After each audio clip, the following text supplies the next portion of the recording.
সবুজ ধান ক্ষেতের মাঝখানে প্রকৃতির কোলে আজ জমেছে এক অনন্য মিলন মেলা। আদিবাসী সম্প্রদায়ের ঐতিহ্যবাহী এই বিয়ের অনুষ্ঠান মহিষপাথান উদয়ন সমিতির তত্ত্বাবধানে সম্পন্ন হচ্ছে মেয়ের বাড়ির উঠোনে। ছাদনাতলা বাঁশ আর কলা গাছ দিয়ে সাজানো মণ্ডপের নিচ পুরোহিত জল দিয়ে পরিশুদ্ধ করছেন মাটি। আদি নিয়মে উৎসর্গ করা হয়েছে বরকি।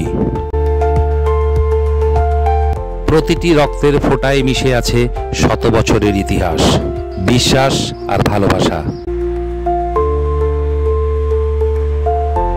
দেয়ালের লেখায় কন্যা ও নতুন বরের নামের সাথে মিশে আছে ভালোবাসার চিরন্তন অঙ্গীকার। মাটির গন্ধমাখা এই বিয়েতে খাঁটি আনন্দ ছড়িয়ে পড়েছে চারিদিকে। বাড়ির মহিলারা অতিথি,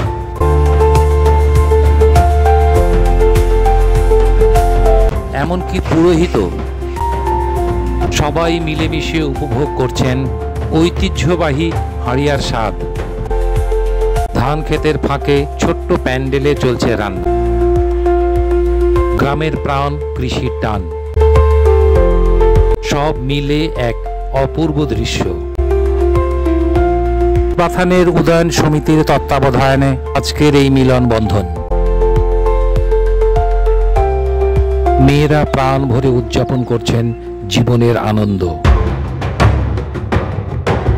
তাদের নৃত্য তালে মাটির গন্ধ মিশে যায়, গানের সুর প্রতিধ্বনিত হয় শত বছরের ইতিহাস। এই ছন্দ, এই ভঙ্গিমা যেন ছৌ নাচের ছায়া বইছে বাতাসে। উৎসবের উন্মাদনায় তারা ভুলে গেছে ক্লান্তি, ভুলে গেছে দুনিয়ার সব বাধা। এই নিপীড়িত মানুষদের সাথে একাত্ম হয়ে নাচছে শিক্ষিত মানুষও।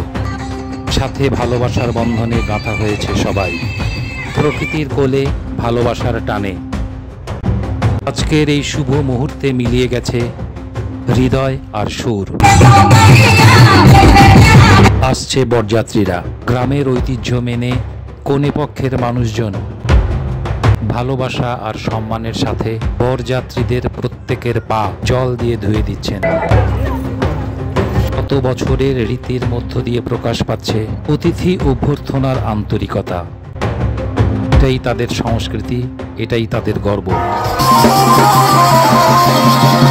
বরযাত্রীদের সাথে আসা বাদ্যযন্ত্রীদেরও প্রদীপের আলোয় পান আর জল দিয়ে বরণ করে নেওয়া হলো।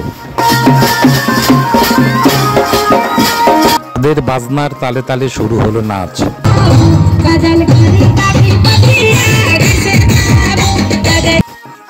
ইলেকট্রনিক সাউন্ড সিস্টেম থাকা সত্ত্বেও গ্রামের বাদ্যযন্ত্রের সাথে মিলে এক হয়ে ভিন্ন ছন্দে নেচে উঠল সবাই। দিকে বরযাত্রী এসে কন্যা পক্ষের সাথে বসেছেন কথাবার্তার জন্য। কোনে কিভাবে দেখা হয়েছে, কিভাবে পরিচয়, তারপর কেমন করে এখানে এসে পৌঁছালেন, রাস্তায় কে কি দেখেছেন।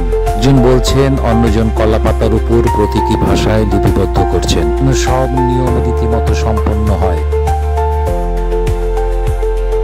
নিজের শেকড়ের প্রতি ভালোবাসা থেকেই তাদের গোত্রকে সম্মান জানায়। একটি নীরব কিন্তু গভীর বন্ধনের প্রকাশ। অনুষ্ঠানের পর সবাই মিলে বসে খাওয়া। কোনো শহরের ঝকঝকে টেবিল চেয়ার নেই, নেই কমিউনিটি সেন্টার, নেই খোলা মাঠে কাপড় পেতে। প্রকৃতির মাঝেই চলছে খাবার পরিবেশন। অথচ মন ভরা আন্তরিকতায় পূর্ণ এই মুহূর্তগুলো গ্রামের সহজ সরল জীবন আর আদিবাসী সংস্কৃতির টানে মিলে গেছে সবাই।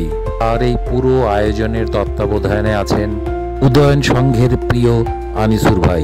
মানুষটি নিজে একজন শিক্ষিত ইঞ্জিনিয়ার, তার মধ্যে নেই কোনো অহংকার। আদিবাসীদের এই অনুষ্ঠানে আনিসুর ভাই ও তার সমিতি উদ্যোগ নিয়ে সবকিছু সম্পন্ন করেছেন। নিঃসংকোচে তাদের আনন্দে নিজেকে মিশিয়ে দিয়েছেন। আর নিঃস্বার্থ উদ্যোগে আজকের দিনটা হয়ে উঠেছে আরো বিশেষ, আরো হৃদয়স্পর্শী।